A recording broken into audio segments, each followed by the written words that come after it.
La mirada de Jesús. Uno de los momentos más tristes descritos en los evangelios, no tanto por la condición de vida o muerte a la que algunos personajes fueron expuestos, como el caso de Lázaro, o la propia muerte del Señor Jesús, sino uno de los momentos más tristes descritos en los evangelios es un momento en el que se refleja el dolor íntimo del ser humano frente a su propia conciencia. Y es la escena de la negación de Pedro. Vamos a leer en Lucas capítulo 22. Lucas capítulo 22, pasaje bien conocido, creo yo. Lucas capítulo 22, versículos del 54 al 62. ¿Lo tenéis? Dice, acordémonos la escena, el Señor Jesús es arrestado y dice el versículo 54, prendiéndole, le llevaron y le condujeron a casa del sumo sacerdote. Y Pedro le seguía de lejos. Habiendo ellos encendido fuego en medio del patio, se sentaron alrededor. Y Pedro se sentó también entre ellos. Pero una criada, al verle sentado al fuego, se fijó en él y dijo, también éste estaba con él. Pero él, Pedro, lo negó, diciendo, mujer, no lo conozco. Un poco después, viéndole otro, dijo, tú también eres de ellos. Y Pedro dijo, hombre, no lo soy. Como una hora después, o sea, una hora, 60 minutos, imaginaos la escena, ¿no? Otro, ya todo el mundo le estaba mirando a Pedro y él despistando la vista, dice, otro afirmaba diciendo, verdaderamente también este estaba con él, porque es Galileo. Y Pedro dijo, hombre, no sé lo que dices. Y enseguida, mientras él todavía hablaba, el gallo cantó. Entonces, vuelto el Señor, miró a Pedro. Y Pedro se acordó de la palabra del Señor que le había dicho, antes que el gallo cante, me negarás 3 veces. Y Pedro, saliendo fuera, lloró amargamente. Entró en juego la conciencia de Pedro. Vamos a ver algunos aspectos. La conciencia es ese espejo humano que todos tenemos, sobre el que nos miramos y reconocemos que hemos obrado bien o mal. La palabra conciencia significa, o conciencia significa conocimiento. Es el conocimiento, la conciencia es el conocimiento que uno tiene de sí mismo. Eso es algo muy estudiado por psicólogos y psiquiatras, el tema de la conciencia, cómo actúa en nuestras vidas, ¿verdad? Hay una representación gráfica que aparece en uno de esos famosos cómics de los años 80 y 90, Homer Simpson. ¿Algunos os suena Homer Simpson? Un padre de familia, torpe, vago, que le encanta la cerveza, pero que al mismo tiempo este personaje tiene un corazón muy grande y hacia su familia, hacia su mujer. Pero hay una escena en la que ha de tomar una decisión. Eso aparece a lo largo de sus cómics. Hay una escena en la que tiene que tomar una decisión y se le aparecen en sus hombros, por un lado, a un personaje, a un ángel con su cara, y por otro lado, en el otro lado, a un demonio. Es una ilustración, es una caricatura, ¿verdad? ¿Sabéis? Y muchas veces cuando aparecen estos personajes, casi siempre pierde el ángel. casi siempre pierde el ángel, porque él toma otras decisiones que no son tan buenas. Parece ser que hay como una lucha en nuestra conciencia, en su conciencia, para hacer el bien o el mal. La conciencia no es la lucha, en realidad la conciencia no es la lucha entre el bien y el mal. La conciencia es el reflejo, en realidad, de la imagen de Dios en el ser humano que sí, reside en nuestro cerebro, pero que esa conciencia está manchada por el pecado y que solo puede quedar limpia por medio de la aceptación de la obra redentora a través de la sangre de Cristo, que nos limpia de todo pecado, nos limpia de todo pecado y de toda maldad. Sobre nuestra conciencia trabaja el Espíritu Santo. Pablo decía, verdad digo en Cristo, no miento, dice Pablo, y mi conciencia me da testimonio en el Espíritu Santo, en Romanos capítulo 9, versículo 1. Y en el capítulo 8 dice, el Espíritu mismo da testimonio a nuestro espíritu de que somos hijos de Dios. Así que la conciencia es como si fuera una ventana abierta en nuestro interior por la que entra, por lo que podemos ver de las Escrituras, entra el Espíritu Santo, se refleja en las paredes de nuestra habitación y allá en estas paredes están escritas las leyes que Dios ha puesto en todo ser humano, porque Él es el creador y Él escribió esas leyes en todo ser humano. Pero ahí también, en esas paredes están escritas nuestras obras, nuestras decisiones, nuestros errores, nuestras virtudes. Y parece como que los rayos de la luz divina de Dios nos expone también, en nuestra conciencia, nos expone a nuestras debilidades, nos hace reconocer aquello que hacemos que no está bien o aquello que necesitamos tomar una acción.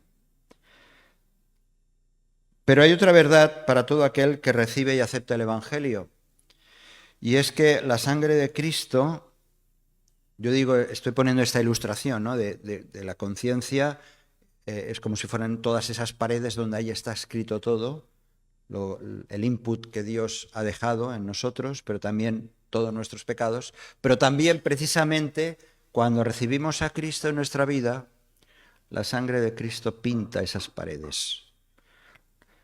Y su obra redentora cubre nuestras faltas, cubre nuestros pecados y limpia nuestra conciencia para hacer las buenas obras. Y no lo digo yo, lo dice la palabra de Dios. En Hebreos capítulo 9, versículo 14, dice, la sangre de Cristo, el cual mediante el Espíritu Eterno se ofreció sin mancha a Dios, dice, limpiará vuestras conciencias de obras muertas. Por lo tanto, hay obras muertas.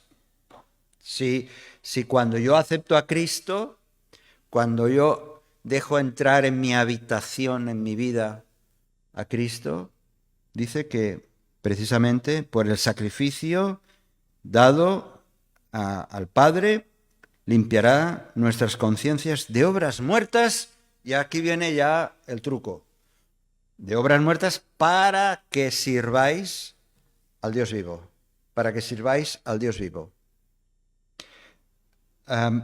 Así actúa el Espíritu Santo en el creyente, limpiando nuestras conciencias de todo aquello que está muerto con el propósito de servirle a Él, de servir a Dios vivo. Y esto estuvimos hablando mucho el día anterior. Entonces, ¿cuál es el resultado? Que una conciencia limpia nos lleva a vivir, cuando tenemos nuestra conciencia limpia gracias a la obra de Cristo, nos lleva a vivir vidas que quieren servir, deben de servir con nuestras obras, con nuestros hechos, con nuestras palabras, de servir al Dios y darle a Él toda la gloria. Dice, nuestra gloria es esta, el testimonio de nuestra conciencia, que con sencillez y sinceridad de Dios, no con sabiduría humana, sino con la gracia de Dios, nos hemos conducido, está dando su testimonio Pablo, nos hemos conducido en el mundo y mucho más con vosotros. Es decir, mi conciencia, que estaba estropeada, manchada, dañada por el pecado, cuando yo recibo a Cristo, esa conciencia es limpia, porque la sangre de Cristo cubre todos nuestros pecados. Es decir, una conciencia limpia nos lleva a obrar el bien. Una conciencia limpia nos lleva a obrar el bien. Y si no está limpia, los resultados no van a ser buenos. Bueno, ¿qué tiene que ver todo esto con Pedro? Bien, Pedro luchó con su conciencia.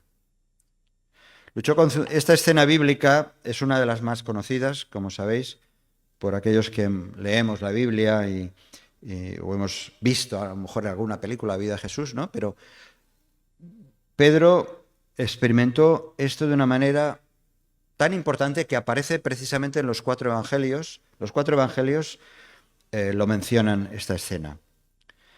Ocurre, como hemos visto, inmediatamente después del apresamiento de Jesús, allí en el huerto de Getsemaní. Jesús había estado orando y cuando se disponía a marchar del huerto de Getsemaní, pues una turba, un grupo de hombres armados, le hace prisionero. Bien. Entonces Pedro, conocéis la escena, Pedro intenta defenderle sacando su espada que era, lógicamente no era un espadón de aquellos que vemos a veces en las películas, seguramente era un cuchillo largo de los pescadores que los pescadores llevaban, y saca su espada y dice que el Evangelio que hiere la oreja de un hombre llamado Malco. Me llama la atención que la única vez que oímos hablar de este Malco cuando le cortan la oreja. Claro, Pedro no es que tenía buena puntería y apuntaba a la oreja. No. Si le cortó la oreja es porque apuntaba al cuello o a la cabeza, ¿no? Y esquivaría a este Malco la cabeza y solamente le dio la oreja. Tremendo, ¿no? ¿Verdad? Lo que hizo Pedro. Ya antes, Pedro, curiosamente, le había prometido al Señor Jesús, a su maestro, que leemos en otro evangelio, dice, aunque todos se escandalicen de él, él nunca se escandalizará de él. Yo voy a defenderte. Y eso es lo que Pedro hizo. Estaba dispuesto a ir a la cárcel por causa de Jesús. Leemos en el Evangelio de Lucas, en el mismo Evangelio, en el capítulo 22, versículos 31, cuando el Señor anuncia que Pedro va a ser, y los discípulos van a ser zarandeados, que Satanás ha pedido zarandearos como a trigo, y Jesús dice que yo he rogado por vosotros y por ti, Pedro, que tu fe no falte. Y entonces Pedro dijo, Señor, estoy dispuesto a ir contigo no solo a la cárcel, sino también a la muerte. Y ahí lo demostró, ¿no? En el huerto estaba dispuesto a eso, ¿no? Aparentemente. Qué tremendo, ¿verdad? Qué tremendo los nunca. Esos nunca y esos siempre, que a veces decimos en nuestras expresiones, son terribles. En muchos casos se han convertido en promesas incumplidas. Hemos prometido, ¿verdad? Hemos prometido y hemos dicho cosas que luego no hemos cumplido. Se promete fidelidad en el matrimonio, el día de la boda, y después acaban separándose. Prometemos cuidar a nuestros hijos y muchas veces descuidamos su integridad. Cantamos canciones, como hemos cantado esta mañana, ¿no? Llenas de promesas, de buenas intenciones, y a veces queda solo en bonitas melodías. Prometemos ocuparnos de tareas, de ministerio, de servicio, y fallamos. Nos comprometemos con cosas incluso de la Iglesia y nos olvidamos. En tantos campos de la vida, ¿verdad?, que hacemos promesas y fallamos. Jesús decía que cuando digáis sí, que sea realmente sí. Y cuando digáis no, que sea no. Y decía, cualquier otra cosa de esto ya proviene del maligno. Todo lo que no sea sí, todo lo que no sea no, esas promesas incumplidas, eso no es de bendición, no puede ser bueno. Santiago, el apóstol Santiago lo repite también en su carta, dice, no juréis ni por el cielo, ni por la tierra, ni por ningún otro juramento, sino que vuestro sí sea sí y vuestro no sea no, para que no caigáis en condenación. Así que cuidado con lo que prometemos, cuidado con lo que decimos, no sea que luego no lo cumplamos. Cuidado con nuestras promesas, cuidado con nuestros... Yo no sé si tú has llorado amargamente, como Pedro, porque tu conciencia te ha reflejado tus rechazos o tus negativos más inconfesables, pero en el personaje de Pedro, de esta etapa, en ese momento, en su vida, encontramos una extraña mezcla de actitudes o de reacciones. Pedro está experimentando en esos momentos una serie de experiencias íntimas que quedan aquí reflejadas. Vamos a ver rápidamente algunas de ellas. En primer lugar, lealtad. Seamos honestos, es decir, reconozcamos que a pesar de la negación, de esta negación que está escrita en este pasaje, Pedro era fundamentalmente un hombre leal. Fue leal. Por encima de todo lo que hizo, este fallo, a pesar de eso, él estaba apasionado o apasionadamente consagrado a Jesús. Y desde el primer momento, desde que tomó la decisión de seguir a Jesús, él dejó sus barcas y durante esos 3 años, de una manera, con una lealtad firme, estuvo al lado de Jesús. Así que Pedro, en un sentido, fue leal a su compromiso. Ahora, a lo largo de la vida cristiana, es cierto que hemos conocido hombres y mujeres leales al Evangelio hasta el final de sus vidas. Muchos también han muerto por su lealtad.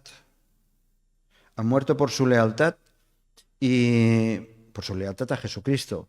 Pero lealtad no significa perfección. Uno puede ser leal, pero no ser perfecto, ¿verdad? O sea, la lealtad es una característica del ser humano, que uno puede ser muy leal a algo, pero no necesariamente es perfecto. Y eso es lo que está demostrando. Por ejemplo, el matrimonio es uno de los ejemplos más evidentes de la lealtad del uno hacia el otro, pero no significa que los cónyuges sean perfectos. Pero la lealtad tiene que estar ahí. Es un valor incalculable la lealtad. Por ese motivo, cuando hay pecado, cuando hay fallos, cuando hay desobediencias o debilidades que fracturan esa lealtad, entonces pasajes como este nos recuerdan que no es suficiente con ser leal, que tiene que haber algo más. Y reconocer que la bondad, la misericordia de Dios va más allá incluso de lo que yo creo que es mi lealtad a otra persona, a la Iglesia o a quien sea. Por eso el Señor Jesús hizo unas advertencias. Pedro estaba advertido cuando pasó eso. Jesús ya se lo había advertido de una manera directa e indirectamente en los versículos 33 a 38 del mismo capítulo, y nos parecen un poco extraños. Lucas capítulo 22, versículos del 35 al 38. Fijaos, son versículos que nos llaman la atención en relación con esto que estamos hablando. Dice, y a ellos dijo, a Jesús, a los discípulos, cuando os envié sin bolsa, sin alforja y sin calzado, ¿os faltó algo? Y ellos dijeron, nada. Y les dijo, pues ahora el que tiene bolsa, tómela, y también la alforja, y el que no tiene espada, venda su capa y compre una. Jesús está diciendo que tenían que comprar espadas. Suena raro, ¿verdad?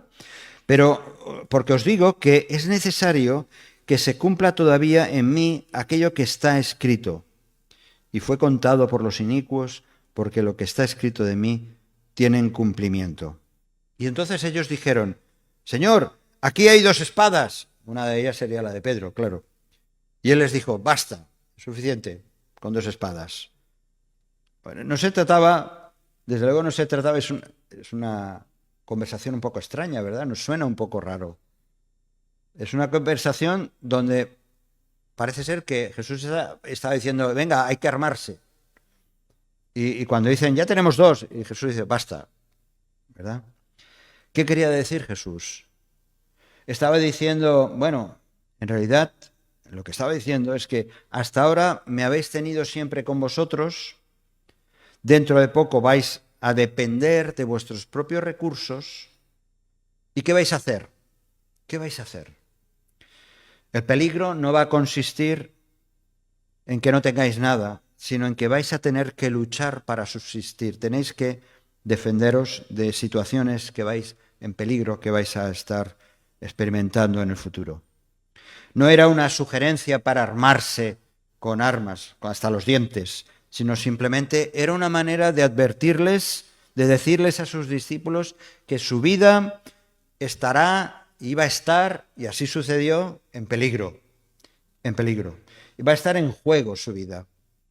Por lo tanto, no se le puede decir a Pedro que Jesús no le advirtiese de la seriedad y del peligro que iba a implicar la situación que iba a experimentar. Ni siquiera le podemos decir que Jesús no le advirtió de la vulnerabilidad de su propia conciencia. ¿Acaso el Señor no nos ha advertido muchas veces? ¿Acaso el Señor no nos advierte de lo difícil, como hemos leído antes, que la puerta es estrecha, que el camino es estrecho, que decidiendo seguirle a Él, seguir sus pasos, va a traernos problemas? ¿Acaso el Señor no lo ha advertido? ¿O pensamos que ser un cristiano, un hijo de Dios, ya todo es perfecto y todo va a salir bien? Eso es mentira. Mentira que Satanás intenta poner en nuestra conciencia. El Evangelio está lleno de advertencias, muchas veces dadas directamente por el Señor Jesús. Bienaventurados, decía el Señor Jesús, felices sois cuando por mi causa os vituperen, os insulten y os persigan. Felices cuando esto esté ocurriendo y digan incluso toda clase de mal de vosotros mintiendo, encima mintiendo. Pues aún así, felices. El Señor Jesús siempre estuvo advirtiendo a sus discípulos de la dificultad de seguirle. Pero también es cierto que la violencia estaba descartada. Y Él lo demostró en sí mismo. Que podía haber enviado su ejército de ángeles allá en la cruz y no lo hizo. Que podría haber enviado su ejército de ángeles para librarle de la tentación de Satanás y no lo hizo. Que cada vez que estaba siendo acosado por unos y por otros, aquellos que de su pueblo que le estaban rechazando y que ya le estaban intentando matar, y el Señor Jesús siempre fue pacífico. Incluso la escena esa en el templo de Jerusalén, ¿no? No dio latigazos a las personas, desbarató todo. Dice que sacó el cinto, empezó a dar a las mesas, porque la casa de Dios era santa y sagrada. Así que el Señor siempre ha advertido a todos, y a Pedro, por supuesto, le advirtió. Entonces, ¿dónde falló? ¿Dónde falló Pedro? Su primer error fue pasarse de confiado. Pasarse de confiado. Yo no voy a hacer eso nunca, de abandonarte, Jesús. Yo te voy a defender. Hay que tener tanto cuidado con nuestras promesas. Una y otra vez en la historia, ¿verdad? En la historia de luchas, de conquistas, encontramos historias de querer conseguir una fortaleza, un castillo, ¿verdad? Y muchas veces por la historia sabemos que se han conquistado y precisamente por esa falsa confianza de los que están en ese lugar pensando que eso es inexpugnable y que no se va a conseguir. Y sin embargo, se consiguen esas fortalezas. Y todo eso es porque uno está confiado en que no va a pasar nada, en que yo soy fuerte, que yo tengo la fortaleza de carácter y no voy a permitir que ocurran cosas. Cuando el Señor nos está diciendo, por ejemplo, en 1 Corintios 10:12, que el que piense estar firme, mire, no caiga. Cuidado. Tú piensas estar firme, estás confiado en ti mismo, en tus capacidades, en tus conocimientos. Cuidado, porque Pedro estaba confiado en sí mismo, pero llega un momento complicado para él. Para ser justos, también tenemos que reconocer que Pedro fue uno de los 2 discípulos, nos dice en Juan capítulo 18:15, que hubieron 2 discípulos que fueron al patio, no sabemos el nombre del otro, pero él era uno de ellos. Tuvo la valentía, por lo menos, de ir hasta el patio del sumo sacerdote siguiendo a Jesús, que lo acababan de arrestar. Pedro tuvo que experimentar la tentación que solo se le podía presentar a un hombre valiente, es decir, ¿voy o no voy? Y en ese sentido fue valiente, hay que reconocerlo. Su carácter, su arrojo, le llevó a ir hasta allí, hasta el patio del sumo sacerdote, donde estaban todos los soldados, y allá en medio estaba Jesús. La valentía siempre tiene 2 caras. Uno puede ser valiente, uno puede ser leal, puede estar muy confiado en sí mismo, pero esa valentía puede ir asociada siempre a buscar el bien o a buscar el mal. Uno puede ser valiente, pero para hacer el bien, pero también para hacer el mal, ¿verdad? Decimos cuando hay estas peleas o estas guerras, la gente es valiente, pero eso no significa que se haga el bien. Pedro tuvo que experimentar esa situación. Su valentía se convirtió en cobardía, de pronto se convirtió en cobardía, de pronto en miedo, de manera que en esos momentos toda su lealtad, toda su confianza, toda su valentía no sirvió para nada. Y en esos momentos negó conocer a su maestro. Hasta el punto, dice en el Evangelio de Mateo, dice que incluso llegó a maldecir y a jurar no conocer a ese hombre, a Jesús. ¿De qué le servía tanta valentía, tanta lealtad, tanta confianza en sí mismo? Cuando llegó el momento clave, negó al Señor. Y llegamos al punto culminante. Llegamos a este punto culminante donde la conciencia de Pedro es tocada con la mirada de Jesús. Esa conciencia que decíamos antes, ¿verdad? Esa habitación, ese lugar, lo más íntimo de Pedro es tocado por la mirada de Jesús.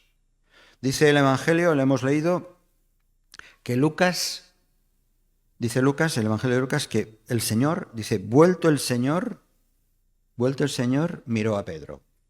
Y no dice nada más. Bastó la mirada de Jesús para tocar su conciencia. No con ira. Jesús no le dijo, no gritó, no le dijo, pero ¿qué has hecho? ¿Qué dices? ¿Por qué me niegas? Dice que se volteó, giró y miró. Jesús miró. Bastó su mirada. Probablemente en una situación así, a lo mejor hasta Pedro hubiera preferido que el Señor le hubiera gritado, le hubiera dicho algo. No lo sé. Quizá hubiera esperado que le echase una bronca en cara por su negación. Pero aquella mirada muda de Jesús, aquella mirada apesumbrada, le atravesó el corazón como una espada, le resquebrajó las paredes de su conciencia y le abrió las fuentes de las lágrimas. El castigo del pecado es ver en los ojos de Jesús no su ira, sino su dolor en su corazón porque le hemos fallado. Cuando fallamos, cuando no damos la talla, ¿qué creéis? ¿Que Jesús lanza rayos? Hay dolor en el corazón del Señor. Hay dolor porque el Señor lo que no quiere es ni que le neguemos, ni que llenemos nuestra vida de actitudes y decisiones erróneas y equivocadas, pecadoras en definitiva. Las miradas de Jesús. Los evangelios están llenos de miradas, no vamos a ir a ello. Las miradas de Jesús hizo que tuviera compasión de las almas cuando las vio allá como ovejas sin pastor. Las miradas de Jesús hizo posible que viudas pudieran tener una nueva esperanza al ver resucitar a sus hijos. Las miradas de Jesús llegó a aquellos que estaban sufriendo y que estaban marginados, como era el caso de los leprosos. Las miradas de Jesús alcanzó a consolar a sus amigas, Marta y María, cuando Lázaro estaba muerto allá metido en la tumba. Las miradas de Jesús están a lo largo de los evangelios reflejadas en fijarse en las personas, en lo más íntimo de las personas, cubrir las necesidades. Y las miradas de Jesús continúan puesta, la mirada de Jesús continúa puesta en cada uno de nosotros. En ti, en mí, más de lo que te imaginas. Y por eso todo esfuerzo de hacer cosas, el Reciclat, los talleres, las acciones que hacemos a lo largo del año, los 40 días, todo eso, lo único que queremos es que la gente se dé cuenta de que Jesús les está mirando. Porque el dolor de Jesús por las almas le llevó precisamente a morir en la cruz. Pedro recibió la mirada que le abrió en canal su conciencia. Cuando somos conscientes de nuestro pecado y de que no estamos dando la talla, entonces es cuando de verdad surgen las lágrimas. Puede ser que no seas muy lloroso o lloricona, pero el dolor íntimo, el dolor de dentro, llega cuando reconoces en la mirada de Jesús su misericordia y su dolor también por nosotros. Lo bueno de esta historia es la reconciliación, por supuesto. Jesús ya le había dicho a Pedro, advirtiéndole sobre su negación, lo hemos leído antes. Le dijo algo muy hermoso, cuando le dijo que tú ya me negarás, pero dice, yo he rogado por ti que tu fe no falte. Es curioso la petición de Jesús. No había rogado para que no le negara, sino para que tu fe no falte. Y además, con el encargo, dice, y tú, una vez vuelto, o sea, una vez que te hayas experimentado ese dolor, encima, dice, una vez vuelto, confirmes a tus hermanos. Es decir, cuida de los otros discípulos. Porque lo que vas a experimentar es algo tan íntimo que va a cambiar, va a ser un punto de inflexión en tu vida como discípulo mío y podrás ser de bendición a otros hermanos. Cuando de verdad hay algo poderoso que ocurre en tu vida con Dios, eso no queda marginado, no queda a un lado, no queda como una experiencia espontánea. Ha de convertirse en un hecho, ha de convertirse en algo que sea de bendición a otros. Es como si dijera Pedro, me vas a negar, llorarás amargamente, pero el resultado será que estarás mejor capacitado para ayudar a tus hermanos que lo van a pasar mal. Y eso es lo que ocurrió. Porque poco tiempo después, pocos años después, tendrían incluso, como estábamos considerando en los martes, tuvieron que salir pitando de Jerusalén a causa de la persecución. Y muchos de los discípulos murieron en los años siguientes, no demasiados años siguientes, murieron de manera violenta por causa de su fe en Jesucristo. Así que Pedro ya estaba preparado para ayudar, consolar, estimular, fortalecer a los hermanos. Pero él tenía que pasar por esa situación. Tanta valentía, tanta lealtad, tanta confianza en sí mismo, pero tenía que reconocer que tenía que ser limpio totalmente de su conciencia. Se dice de Jesús en Hebreos capítulo 2, versículos 9 y 10, vemos a aquel que fue hecho un poco menor que los ángeles, a Jesús, coronado de gloria y de honra, a causa del padecimiento de la muerte, para que, por la gracia de Dios, gustase la muerte por todos. Así que el experimentar el fracaso, que todos lo experimentamos, y más tarde o más temprano lo experimentaremos, el experimentar el fracaso, o la vergüenza incluso, para el propio Pedro, la vergüenza de la negación, experimentar esa vergüenza del fracaso no es sin fruto, todo lo contrario, trae fruto, porque nos da la compasión y la comprensión que no tendríamos de otra manera. Cuando experimentamos ese fracaso, nos da la capacidad de comprender y de tener compasión también de otras personas. Simón Pedro amaba a Jesús, no hay ninguna duda. Yo creo que había sido muy sincero cuando prometió serle leal, pero no conocía Simón Pedro, todo el hombre con un carácter bien fuerte, no conocía su propia debilidad. Y en esos momentos lo descubrió. Conoció su propia debilidad. No había llegado a una situación donde todavía pudiera ver que realmente no todo lo que él tenía en su corazón era bueno. Necesitaba sanar. Tuvo que enfrentarse a su conciencia. Por eso lloró. Y sus lágrimas fueron realmente de arrepentimiento genuino. Cualquier hijo de Dios, cualquier hija de Dios en esta situación puede volver a Él.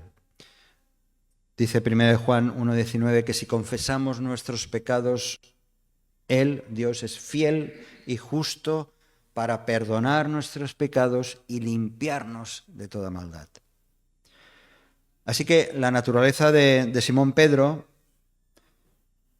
seguramente era tan mala como la de Judas. Pero la gran diferencia entre Pedro y Judas es que sí, Pedro negó a Jesús, pero se arrepintió. Y Judas vendió por unas monedas a Jesús a sus enemigos. La diferencia, por lo tanto, es que Pedro se arrepintió, mientras que el otro acabó ahorcándose. Nuestro Señor Jesús había estado orando para que la fe de Pedro no faltase. Por eso, si tú te encuentras en una situación similar, que tienes que dar testimonio de Jesús, que muchas veces nos pasa a lo largo del día, de la semana. Oye, ¿tú dónde vas los domingos? ¿O qué opinas de esto? Y hablamos precisamente de nuestra fe en Jesús o del valor de la palabra de Dios. Muchas veces nos encontramos en situaciones y a veces nos callamos por no negar. Pues no. Cuando nos encontremos en una situación, no es cuestión solamente de ser valiente, leal, sino todo lo contrario. Depender de Dios para expresar lo que Dios ha hecho en nuestra vida. Por eso, un sincero arrepentimiento abre las puertas para el perdón de Dios. Y eso obra en beneficio de nosotros y en beneficio de otras personas. Y acabo, nuestra conciencia realmente es un campo de batalla donde se dan muchas situaciones, muchas actitudes, muchas decisiones. Hay la lealtad, hemos visto estas 4, lealtad, advertencias, confianza en uno mismo, valentía. Y como a Pedro, la mirada de Jesús nos puede llevar a una reconciliación, a una restauración completa para servirle hasta la muerte. Hasta la muerte. Porque Pedro fue fiel después de toda esta historia hasta la muerte. Así que yo te animo, tengas confianza en Cristo. Si confesamos nuestros pecados, Él es fiel y justo para perdonar nuestros pecados y limpiarnos de toda maldad.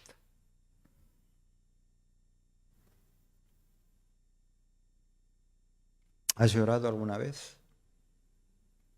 Amargamente por reconocer que has hecho lo que no debías de hacer. Has pensado lo que no debías de pensar.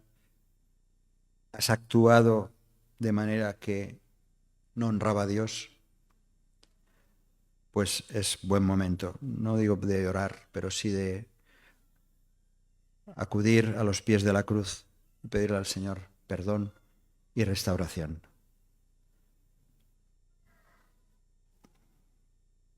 Si quieres, haz conmigo esta oración.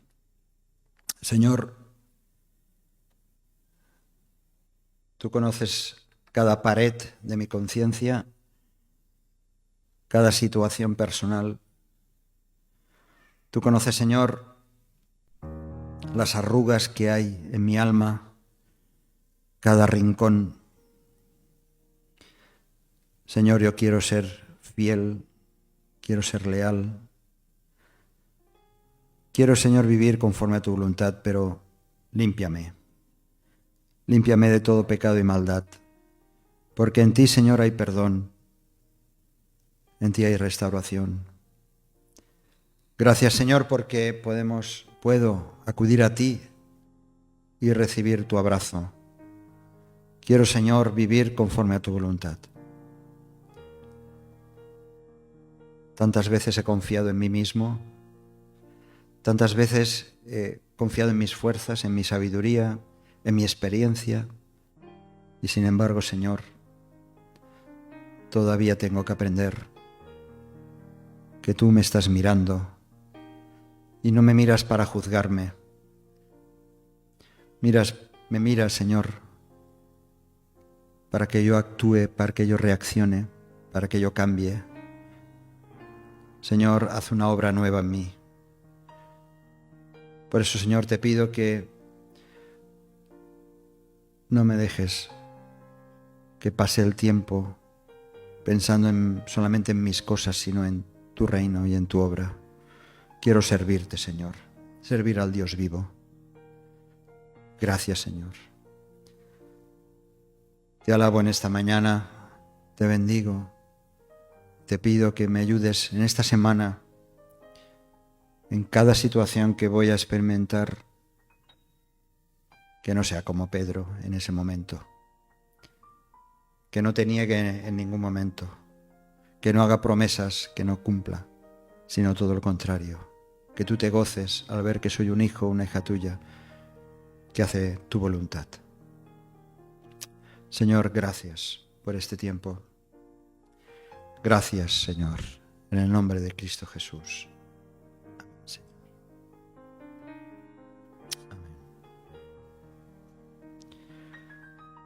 Vamos a cantar Leche y Miel. Yo espero que en algún sentido esta reflexión de la palabra te lleve a acercarte más al Señor. Si este mensaje te ha bendecido o te ha ayudado en algo, puedes suscribirte a nuestro canal de YouTube. También conocerás nuestra comunidad, la Asamblea Bíblica del Camp de Tarragona, en Cambrils, España, a la que estás cordialmente invitada o invitado. También puedes seguirnos por las redes sociales. Los enlaces los encontrarás aquí abajo y podrás visitar nuestra página, así como conocer nuestros programas radiales y podcasts de Yum Radio. ¿Qué? ¿Te suscribes ya a nuestro canal?